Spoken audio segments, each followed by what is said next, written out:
बाबा तुमच्या लीला अगाध आहेत मला माहिती आहे, पण म्हणून स्वतःच्याच मंत्रात फंबल.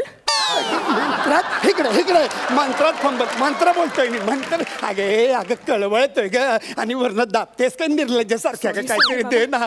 अहो मी तुम्हाला काय औषध देणार आहे बाबा? तुमच्या मंत्रापुढे कुठलंही औषध फिका आहे. तुमच्या या मंत्रांनी मी किती मोठे मोठे चमत्कार होताना पाहिलेत बाबा. 1 मिनिट बाबा. पूर्ण एपिसोड पाहण्यासाठी डाउनलोड करा सोनी लिव्ह ॲप.